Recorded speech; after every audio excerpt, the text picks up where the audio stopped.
Hello সবাইকে। আজকে দেখাবো হচ্ছে ঘরোয়াভাবে খুব সহজে কিভাবে ইলিশ পোলাও রান্না করা হয়েছিল সেটার রেসিপিটা। তো এজন্য হচ্ছে আমি ইলিশ মাছগুলা ভালো মতো ধুয়ে পরিষ্কার করে নিলাম।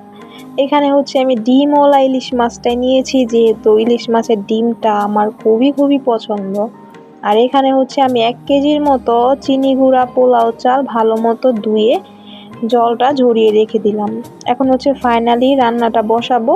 এজন্য কড়াইতে পরিমাণ মতো তেল দিয়ে দিব এবং ফার্স্টে হচ্ছে পেঁয়াজ বেরেস্তা করে নিব। তো তেলটা কিন্তু এত বেশি হিট করা যাবে না। তেলটা দেওয়ার সাথে সাথে আমি পেঁয়াজটা দিয়ে একটু সফট ব্রাউন করে ভালো করে ভেজে পেঁয়াজটাকে বেরেস্তা করে নিলাম এবং ওই তেলের মধ্যে আমি আবার একটু তেল অ্যাড করলাম। অ্যাড করার পর দিয়ে দিলাম হচ্ছে আবার একটু পেঁয়াজ কুচিটাকে একটু হালকাভাবে ভাজা হয়ে গেলে এরপর হচ্ছে আমি বাটা মশলা দিয়ে দিব। তো পেঁয়াজটা মোটামুটি ভাজা হয়ে গিয়েছে। এখন হচ্ছে আমি ফার্স্টেই দিলাম অল্প একটু আদা বাটা এবং অল্প একটু রসুন বাটা, সাথে হচ্ছে একটু কাঁচামরিচ বাটা। আদা রসুন বাটার পরিমাণটা খুবই সামান্য পরিমাণে দিবেন, যেহেতু এটা হচ্ছে ইলিশ মাছ, তাহলে কিন্তু ইলিশ মাছের সুন্দর স্মেলটা থাকবে। এবং হচ্ছে দিব হচ্ছে এখানে পেঁয়াজ বাটা। তো আদা রসুন এবং কাঁচামরিচ বাটার পরিমাণটা দেওয়ার পর এরপর আমি পেঁয়াজ বাটা দিয়ে ভালো করে বাটা মশলাটাকে সুন্দরভাবে কষিয়ে নিব। তো বাটা মশলাটা কিন্তু সুন্দরভাবে কষাতে আমি বাকি মশলাগুলা যেমন হচ্ছে জিরা বাটা এবং হচ্ছে কাঁচামরিচ বাটা লাস্টের দিকে বেটে দিয়ে দিলাম এবং সাথে সাথে পরিমাণ মতো লবণও দিয়ে দিয়েছি। এখানে চাইলে আপনারা জিরার গুঁড়াও দিতে পারেন, তবে আমি বাটা জিরাটাই দিয়ে দিলাম। তো মশলাটা একটু হালকা ভাজা হয়ে গেলে অল্প একটু জল দিয়ে দিব, যেন মশলাটা পুড়ে না যায়। জল দেওয়ার পর মশলাটাকে আবার একটু নেড়ে চেড়ে কষানো হয়ে গেলে এবার আমি গুঁড়ো মশলা দিয়ে দিব। ফার্স্টেই দিলাম এখানে শুকনো মরিচের গুঁড়া, এরপরে হচ্ছে দিব এখানে ধনিয়া গুঁড়া। দেওয়া হয়ে গেলে ভালো মতো গুঁড়ো মশলাটাকেও একটু কষিয়ে নিব। তো মশলাটা যেন পুড়ে না যায় ওই দিকেও কিন্তু ফলো রাখতে হবে, এজন্য হালকা একটু জল দিয়ে দিলাম। জলটা দিয়ে ভালো করে মশলাটাকে কষিয়ে নিব। জাস্ট দেখেন কালারটা কি সুন্দর আসছে, তাই না? আর এখন হচ্ছে আমি দিয়ে দিব এখানে টক দই। তো আমি টক দইটা ভালো মতো ফাটিয়ে নিয়েছিলাম, সেটাই হচ্ছে দিয়ে দিলাম। এখানে টক দইটা দেওয়ার পর পুরোপুরি ইলিশ পোলাওয়ের যে পারফেক্ট একটা কম্বিনেশন সেটা কিন্তু পাবেন, কারণ ইলিশ পোলাও রান্নার মেইন উপকরণই হচ্ছে টক দইটা। দই দেওয়ার পর কিছুক্ষণ সময় আর একটু কষিয়ে নিব। এরপর হচ্ছে এখানে আমি কাঁচা মাছগুলাই সব দিয়ে দিব। এখানে হচ্ছে প্রায় 2টার মতো মাছ ছিল। তো হালকা কিন্তু আমি একটু চিনিও দিয়ে দিলাম, যেন টক দইয়ের ব্যালেন্সটা খুব সুন্দর আসে। মশলাটা সুন্দরভাবে কষানো হয়ে গিয়েছে, এবার আমি একে একে সবগুলা মাছ দিয়ে দিব। আর আজকে একটু বেশি পরিমাণে রান্না করা হয়েছিল, কারণ এইসব রিচ খাবার তো প্রতিদিনই রান্না করা সম্ভব না। তো আমার মা হচ্ছে একদিন রান্না করে রেখেছিল, যেটা আমরা যখন ইচ্ছে তখনই মানে 2-3 দিনের মতো খেয়েছি। তো এখানে হচ্ছে বেশি পরিমাণে রান্না করে রাখা হয়েছিল। যাই হোক, এখানে সবগুলা মাছ দিয়ে হালকাভাবে একটু নেড়ে চেড়ে দিতে হবে। নাড়াচাড়া দেওয়া হয়ে গেলে এখানে দিয়ে দিতে হবে হচ্ছে আস্ত কাঁচামরিচটা যত ইচ্ছা তত দিতে পারবেন, তবে এখানে চিড়ে দেওয়া যাবে না, আস্তটাই দিবেন, তাহলে দেখবেন খুব সুন্দর একটা স্মেল বের হয়।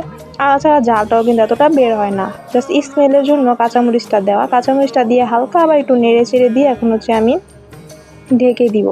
চুলার আঁচটা ছিল মিডিয়াম টু হাই ফ্লেমে। ঢেকে দেওয়ার পর আমি হচ্ছে 5 মিনিট পর ঢাকনাটা খুলে দেখলাম মাছটা কিন্তু পুরোপুরি সিদ্ধ হয়ে গিয়েছে এবং হচ্ছে ঝোলটাও সুন্দরভাবে গাঢ় হয়ে গিয়েছে। জাস্ট আরেকটু সময় আমি কষালেই চুলাটা নিভিয়ে দিব। তো এই পাশ থেকে তো আমার পোলাও চালটাও ধুয়ে ঝরিয়ে রেখেছিলাম, আর এই পাশ থেকে কিন্তু ইলিশ মাছের গ্রেভিটাও রান্না করা হয়ে গিয়েছে। তো এখন হচ্ছে আমি ফাইনালি পোলাও রান্নাটাও বসিয়ে দিব। তো দেখেন জাস্ট কালারটা কি সুন্দর আসছে। এখানে তো আমার এখনই খেয়ে ফেলতে ইচ্ছে করছিল, আর অনেক সুন্দর স্মেলটা বের হয়েছিল, ইলিশ মাছের স্মেলটা পারফেক্টলি বের হয়েছিল। তো এখানে হচ্ছে আমি মাছটা রান্না করে রেখে দিলাম। আপনার রেসিপি ফলো করে যদি একবার রান্না করেন তাহলে বুঝতে পারবেন কতটা টেস্টি হয় এই রান্নাটা। আমার তো খুবই পছন্দ। বিরিয়ানির চেয়ে ওইভাবে ইলিশ পোলাও রান্না করলে খুবই ভালো লাগে। যাই হোক, মাছটা রান্না হয়ে গিয়েছে। এই পাশে হচ্ছে আমি 1 কেজি চালের জন্য প্রায় 1.5 কেজির মতো জল দিয়ে দিলাম। জল দেওয়ার পর এরপর আমি দিয়ে দিলাম ওখানে তেজপাতা, গরম মশলা, এরপর হচ্ছে আদা বাটা। গরম মশলা বলতে এলাচ, দারচিনি, লবঙ্গ ছিল।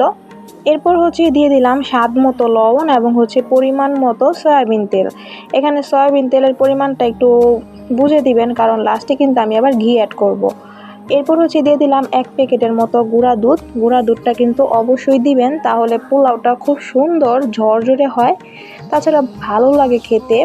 তো এখন হচ্ছে আমি নেড়ে চেড়ে দিয়ে দিব হচ্ছে এখানে পরিমাণ মধ্যে একটু ঘি। ঘিটা আমি প্রথমও দিয়েছি, আবার লাস্টে নামানোর আগেও দিব, তাহলে খুব সুন্দর একটা স্মেল বের হয়, তাছাড়া খেতে অনেক বেশি সুস্বাদু হয়। সুন্দরভাবে কিন্তু জলটা ফুটে গিয়েছে। এবার আমি হচ্ছে ধুয়ে রাখা পোলাও চালটাও দিয়ে দিলাম।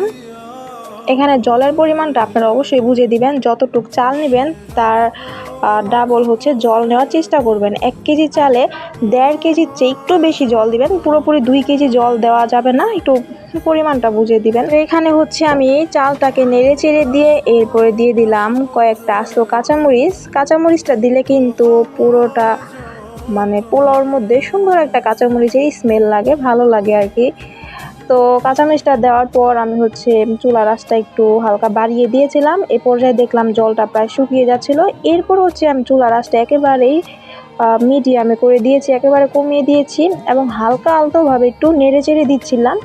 তো পোলাওটা যখন নাকি প্রায় 80% মতো কুক হয়ে গিয়েছে, এই পর্যায়ে হচ্ছে আমি অর্ধেক পোলাও সাইড করে রেখে মাঝখান থেকে হচ্ছে ইলিশ মাছের তরকারিটা বা ইলিশ মাছের কারিটা আমি দিয়ে দিলাম।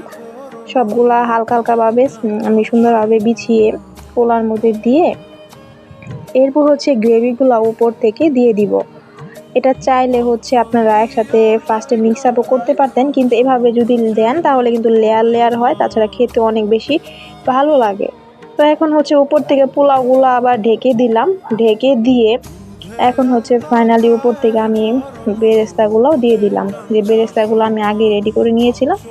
বেরেস্তাটা দিয়ে এখানে হচ্ছে হালকা একটু ঢেকে দিয়েছিলাম। তো নামানোর প্রায় 5 মিনিট আগে আমি হচ্ছে এখানে আবার একটু ঘি দিয়ে দিলাম। ঘিটা দেওয়ার পর এবার ফাইনালি হচ্ছে আমি পোলাওটাকে দমে রাখবো। তো প্রায় 5 থেকে 10 মিনিট পর ঢাকনাটা খুলে দেখলাম যে আমার পোলাও রান্নাটা কিন্তু পুরোপুরি কমপ্লিট। এত সুন্দর ইলিশ মাছের স্মেল বের হচ্ছিল, মানে ইলিশ পোলাও পারফেক্ট একটা কম্বিনেশন। আর দেখেন কি সুন্দর পোলাওটা ঝরঝরে হয়েছে এবং সুন্দরভাবে সিদ্ধ হয়ে গিয়েছে। তো আমার রান্নাটা কিন্তু কমপ্লিট। আপনাদের কাছে এই ইলিশ পোলাও রান্নার রেসিপিটা কেমন লাগলো সেটা কিন্তু অবশ্যই কমেন্ট করে জানাতে ভুলবেন না। খুবই ইজি এবং সহজে বাসায় কিভাবে রান্না করতে পারবেন সেই রেসিপিটাই কিন্তু আপনাদের সাথে দেখানোর চেষ্টা করেছি। আমাদের কাছে তো খুবই ভালো লেগেছে, তাছাড়া পারফেক্টলি ইলিশ মাছের স্মেলটাও পাওয়া গিয়েছে, অনেক বেশি সুস্বাদু হয়েছিল। আপনাদের কাছে এই রেসিপিটা কেমন লাগলো অবশ্যই কিন্তু কমেন্ট করে জানাতে ভুলবেন না। So thanks for watching this video. Tata.